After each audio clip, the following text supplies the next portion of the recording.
Welcome to mega TV Bunny topic. ప్రధానమంత్రి నరేంద్ర మోదీ బ్రిటన్లో 2 రోజుల పర్యటన సందర్భంగా భారత్ యూకే మధ్య చారిత్రాత్మక ఫ్రీ ట్రేడ్ అగ్రిమెంట్ జరిగింది. ఈ ఒప్పందం 2 దేశాల మధ్య వాణిజ్యాన్ని 2030 నాటికి రెట్టింపు చేసి $120 బిలియన్ చేర్చాలని లక్ష్యంగా చేసుకుంది.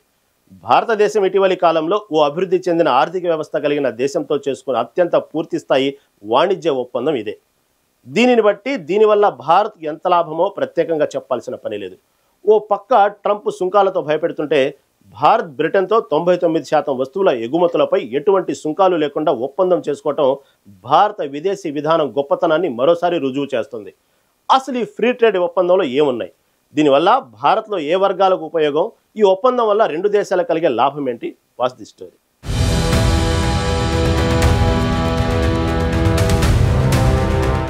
ప్రధానమంత్రి నరేంద్ర మోదీ బ్రిటన్లో 2 రోజుల పర్యటన భారత వాణిజ్య రంగాన్ని ఓ మలుపు తిప్పనుంది.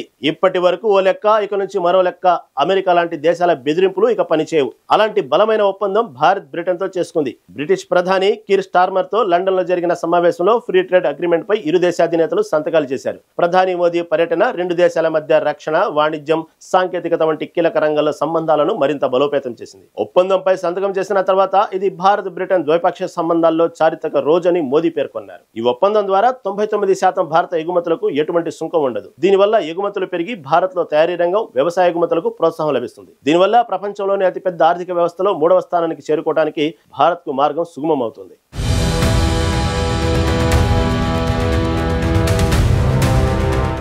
Bharat UK free trade agreement 2022లో ప్రారంభమైన 3 సంవత్సరాల సుదీర్ఘ చర్చల తర్వాత ఖరారైంది. ఈ ఒప్పందంలో వస్తువులు, సేవలు, ప్రభుత్వ కొనుగోళ్ల వంటివి ఉంటాయి. టెక్స్టైల్స్, ఆభరణాలు, సీ ఫుడ్స్, ఇంజనీరింగ్ వస్తువులు ఉన్నాయి. యూకే నుంచి వచ్చే 90% వస్తువులపై సుంకాలు తగ్గించారు. ఇందులో స్కాచ్, విస్కీ, కార్లు, మెడికల్ డివైసెస్ ఉన్నాయి. ఈ ఒప్పందం 2 దేశాల మధ్య వాణిజ్యాన్ని సంవత్సరానికి $34 బిలియన్ పెంచుతుందని అంచనా.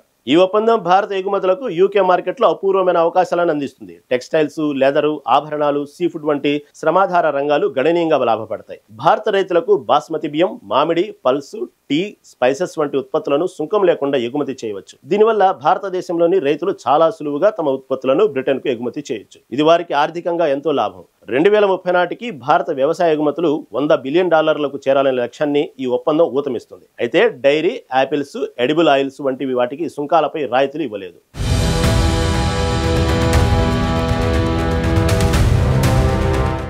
అలాగే భారతదేశ సేవల రంగానికి ఒప్పందం గణనీయమైన అవకాశాలను కల్పిస్తుంది. భారతీయ IT, financial services, professional services రంగాలు యూకేలో వృద్ధి, ఉద్యోగ అవకాశాలను సాధిస్తాయి. భారతీయ చెఫ్లు, యోగా ఇన్స్ట్రక్టర్లు, సంగీత కళాకారులు వంటి వారు యూకేని సులభంగా వెళ్లొచ్చు. 3 ఏళ్ల పాటు యూకేలో తాత్కాలికంగా పనిచేసే భారతీయ కార్మికులకు సోషల్ సెక్యూరిటీ కంట్రిబ్యూషన్స్ నుంచి మినహాయింపు లభిస్తుంది. దీనివల్ల సంవత్సరానికి దాదాపు $4,000 కోట్ల ఆదా అవుతుంది. ఈ ఒప్పందం వల్ల యూకేకి లభించే ప్రయోజనాలు ఏంటి? యూకేకి ఈ ఒప్పందం ద్వారా భారతదేశంలో వేగంగా అభివృద్ధి చెందుతున్న మార్కెట్లో ప్రవేశించడానికి అవకాశం కల్పిస్తుంది. స్కాచ్ విస్కీపై భారతదేశంలో విధించే 150% సుంకం తక్షణం 75%కి, ఆ తర్వాత 10 సంవత్సరాలలో 40%కి తగ్గుతుంది. అంటే రాబోయే రోజుల్లో భారత్లో స్కాచ్ విస్కీ ధరలు తగ్గే అవకాశం ఉంటుంది. కార్లు, మెడికల్ డివైసెస్, లగ్జరీ గూడ్స్ వంటివి యూకే ఉత్పత్తులపై సుంకాలు తగ్గడంతో భారతీయ వినియోగదారులకు ధరలు తక్కువగా ఉంటాయి.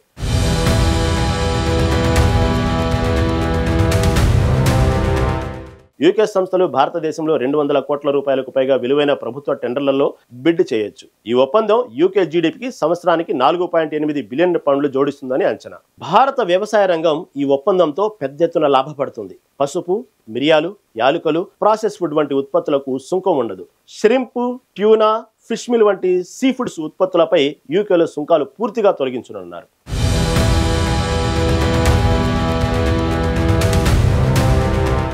95% వ్యవసాయ, ప్రాసెస్డ్ ఫుడ్ టారిఫ్ లైన్లపై ఇక సుంకాలు ఉండవు. ఇది 3 సంవత్సరాలలో ఎగుమతులను 20% పెంచుతుంది. ఈ ఒప్పందం భారతదేశాన్ని పెట్టుబడి పెట్టేందుకు ఆకర్షణీయమైన గమ్యస్థానంగా మారుస్తుంది. భారతదేశం ప్రస్తుతం ఉన్న అన్ని వాణిజ్య అడ్డంకులను దాటుకొని ఆస్ట్రేలియా, యుఏఈ వంటి దేశాలతో చేసుకున్న ఒప్పందాల తర్వాత అభివృద్ధి చెందిన ఆర్థిక వ్యవస్థ కలిగిన దేశంతో చేసుకున్న తొలి సమగ్ర ఒప్పందం కావడం విశేషం.